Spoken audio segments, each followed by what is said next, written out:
Hi everyone, welcome to this video. My name is Sammy, also known as Zev. So in this video we're going to take a look at Valhalla Shimmer. It's a beautiful reverb plugin, especially for ambient experimental sounds, because it's got pitch shifting built in. Now this plugin is both quite simple in concept, but actually fairly complicated when you talk about how all the different controls interact with each other. So for example, you've got size, but then you've got reverb mode, which is medium, big, and small. So those are all interacting, and then you've got diffusion, which changes the sound a lot again, and of course feedback and shift all play into this. So once you've got a guideline, and once you've got an idea as to what each parameter is generally doing, it's much easier to go from start to exactly what you're looking for.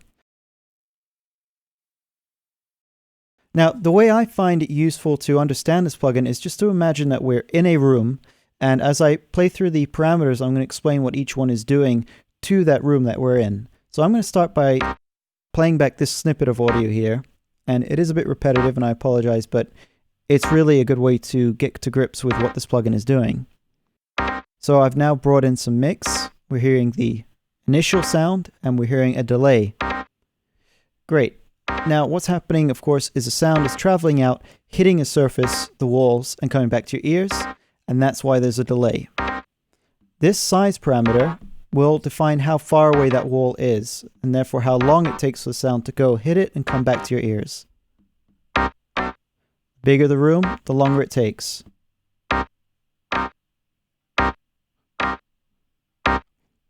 When we change our reverb mode, we can go to small, and that's just sort of a matter of calibration here.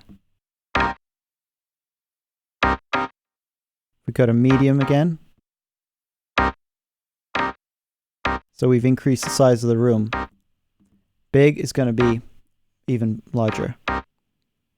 Now I'm going to go back to medium. This is the setting that most represents a whole type of sound. So this is not a reverb, of course, and it sounds very unnatural. You couldn't imagine that you're actually in a room getting reverb like this, because this is all a single echo. What's happening is the sound is actually going through a network of delays, but it's all being focused into such a tight bundle that it comes back to you as one single echo. And that's what this diffusion control is all about. So if we start to bring the diffusion control up, it's going to start to scatter the delays through the network and change the phases so they all come back to your ears at different times. So we're breaking up that bundle of sound, scattering it out. And you could imagine, say, the difference between a laser and a light bulb. What we're doing now is spreading out that light, spreading out the sound waves. Now we're hearing what is more like reverb. It still sounds a little unnatural though, and the reason for that is because we're used to thinking of reverb like this. If you just ignore this, it's not actually doing anything. I'm just using this section here for illustration. So we think sound, bam, here's the impulse. Then we think of maybe a pre-delay and we think of a decay. What's going on in Valhalla Shimmer though is much more like this. We've got a variety of attack versus decay modes. So we're getting a bell-shaped reverb. And if you make the reverb kind of long, you get a long attack, and that ratio is controlled in part by this diffusion control. If you notice here, down at the bottom it says set to 618 for backwards reverb. What's actually going on at 618 is it's the golden ratio. We've got an attack time that matches the decay time, so the attack and delay are both exactly the same length.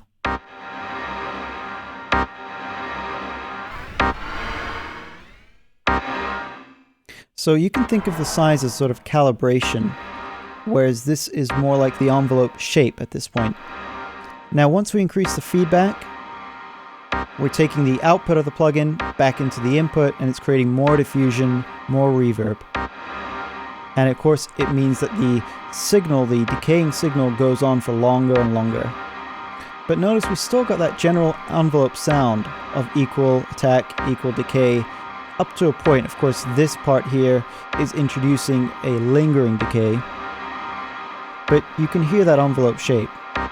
And once we start to come up here, we're into really long reverb territory, but it does start to get a little strange past 9. It's just one of the quirks of the system here. So let's set this back to something simple. Now, of course, the great thing about this plugin is the shimmer effect itself. So I'm going to bring in some piano. Let's bring up our fusion. About the golden ratio again. This is a lovely bloom setting where the reverb sort of fades up.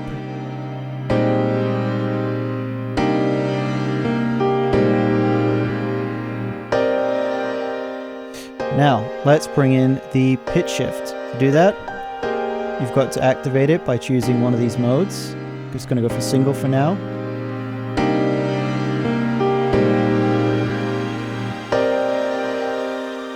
And there you have that lovely pitch shifted delay, that shimmer effect.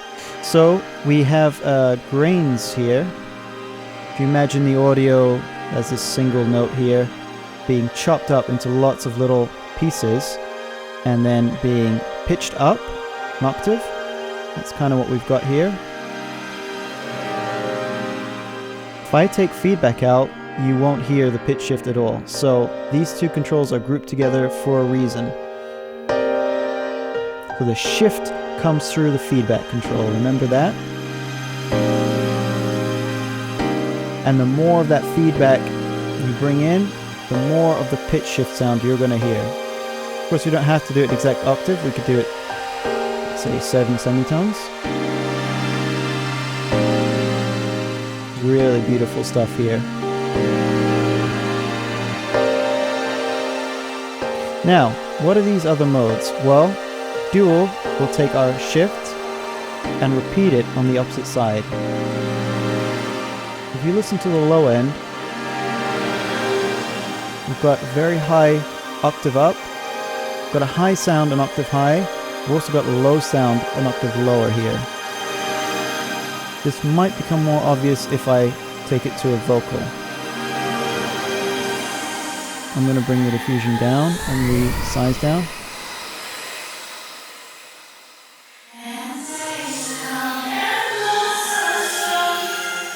Now you can hear a low version of her voice and a high pitch version. If I just do single, listen to the difference.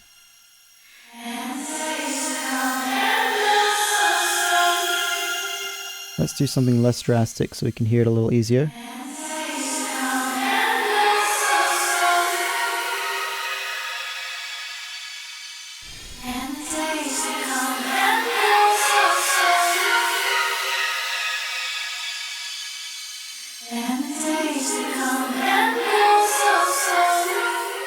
And now we're going to hear this mirror as well. We're going to hear it 5 semitones lower.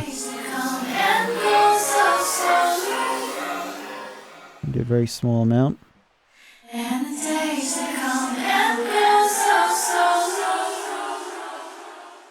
Okay, what about reverse? Okay, so this is not actually reversing your sound. What this is doing is taking the grains of reverb, it's reversing them before it's putting them into the reverb section. So we're taking the grains of sound, then we're going to reverse them, then we're going to shift them. And what this does is cause a smoother effect overall. And the way that the manual describes it is the difference between an orchestra sound and an organ sound. Once I actually bring this in, you're going to hear it on the voice in particular, which is why I've got the vocal sample loaded. So I'm going to create a really large sound here, and I'm going to go through the single mode, then I'm going to go through the reverse. And I want you to listen to the quality of the reverb in terms of, like, does it sound more like a noisy orchestra or smooth like an organ?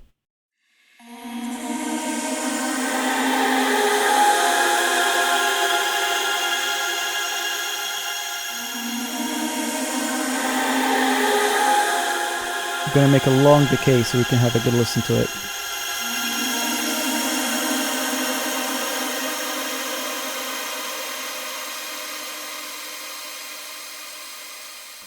Now let's go for the reverse.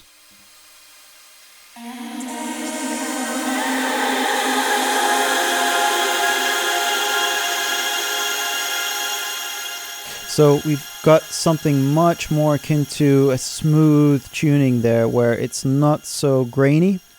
And that kind of creates more of an instrument sound rather than just a washy reverb. So it does sound a bit more like an organ when you use these reverse. So let's just try it doing both an octave up and octave down using dual reverse.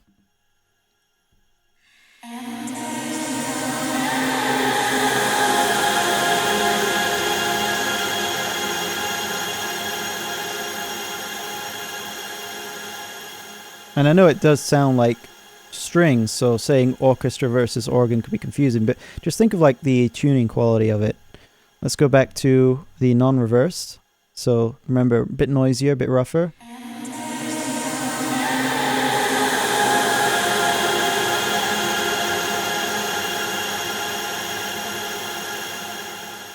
You get less of that distinct string organ sound running through, and a bit more noisiness generally, a bit more chaotic, dirtier generally. Speaking of dirt, let's go to this sawtooth here. And I want you to look at the frequency response. Let's bring up Valhalla. So Valhalla is actually creating this different frequency response. When I turn it on, you see this massive drop. That is because this is currently in dark mode. If we go back to bright mode, you know, very, very little change there. And if we bring down the high cut, you can see that even when we introduce a high cut filter, it's nothing like the dark mode. It's nowhere near as steep. So dark mode is not a filter, it's actually a different technique used inside the plugin, a different process, more of a dirty digital old school sound, reminiscent of the older delays and reverb units like from the 80s and so on. So remember that when you're using this plugin, the dark mode is going to cut out a lot of dirt and high-end aliasing. So if we go to say, let's have a listen to some other sample here.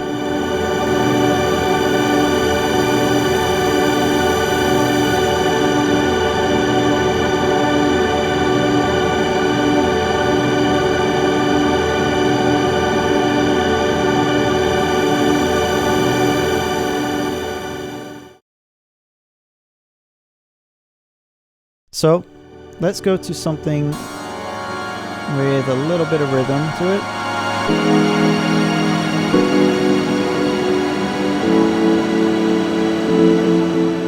Let's talk about some practical uses here. If we go to small stereo, we get a nice pitch shift effect to go with our sound. Let's just do a single reverse. There's that organ-like sound, very clear now. Want to bring a bit of modulation in. We get a beautiful layer added to our sound, which we can mix in. Let's try the piano again.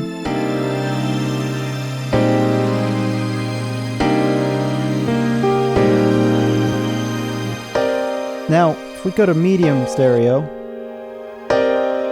something a little bit different happens. We get a sort of pad sound being created out of our original sample, and it's complementary. Let's go to our golden ratio here. And about 75% sound.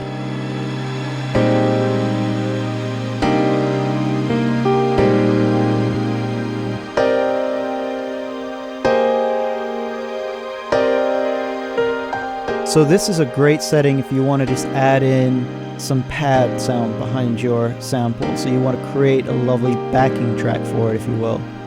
When you want to start creating some really massive soundscapes though, it's when you bring in the big stereo algorithm. When you bring mix all the way up, you can start to experiment.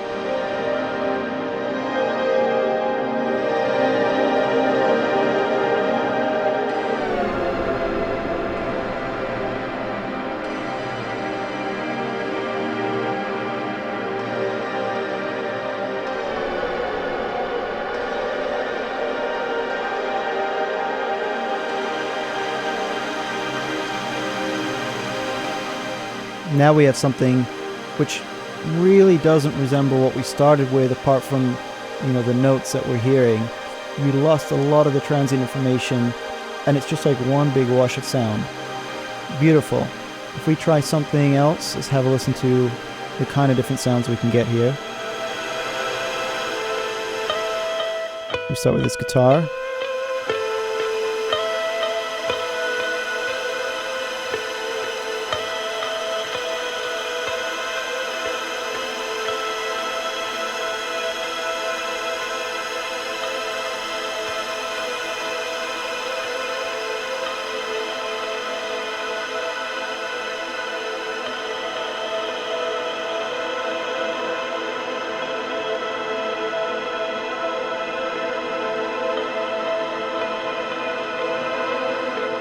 Remember, it gets a little strange after about 9.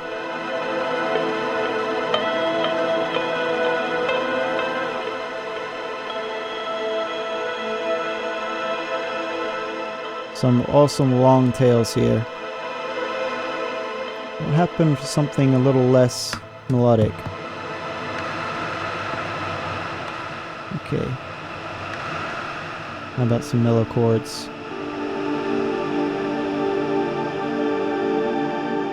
Go back to bright. See, even with this high cut, you get so much top end because the shift is up in the 12 semitones plus, and in the negative you get the low end. This is really cutting out most of the high end now. Let's bring in some bass. That's just really gorgeous. That makes a really nice sort of ambient bed. We can now back off the mix if we want.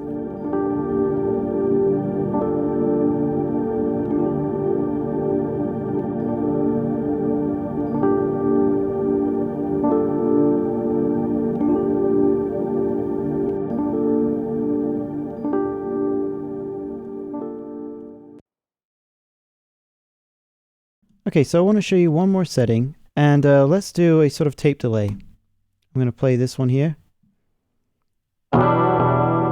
Nice guitar sample. By the way, most of these come from Sample Phonics. They're all free samples, so they're really worth checking out because you get some great stuff. So let's try to make a tape delay here. I'm not going to need any pitch mode right now. Let's turn this on. Let's go to something smaller.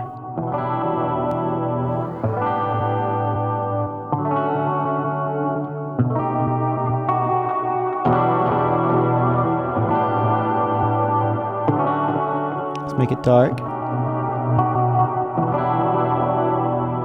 Remember, this focuses it, makes it more of a delay. And this makes it more of a reverb sound. But in between there's some interesting places.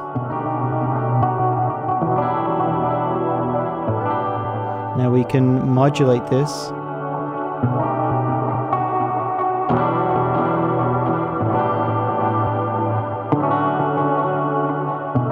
And of course, introducing more feedback gets the loop going longer.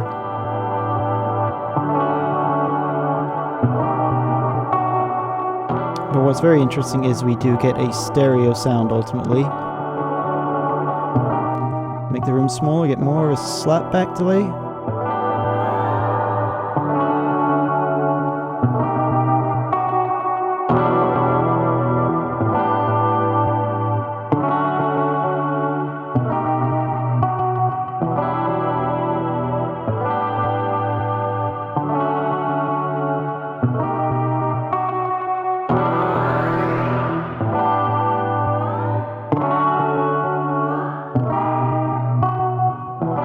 And then more of a chorus here.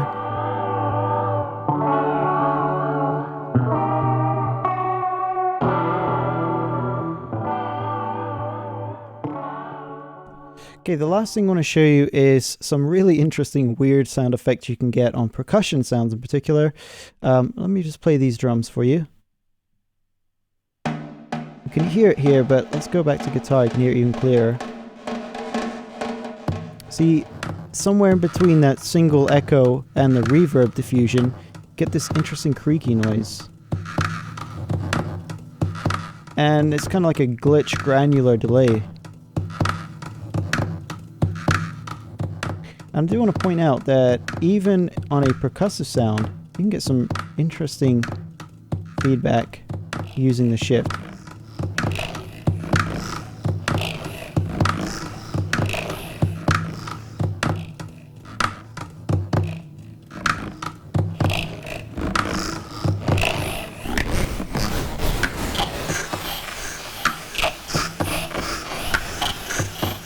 So thank you very much for watching this tutorial. I hope you've got more of a sense of an idea of how to use Valhalla Shimmer if you didn't already. And I'm just going to leave you with this little bit of music that I prepared. And the Valhalla Shimmer is an insert on this channel, and it's being automated. So you'll see the mix and the high cut come up in time with the modulations happening on Serum. So I'm going to leave this with you as an outro. Take care.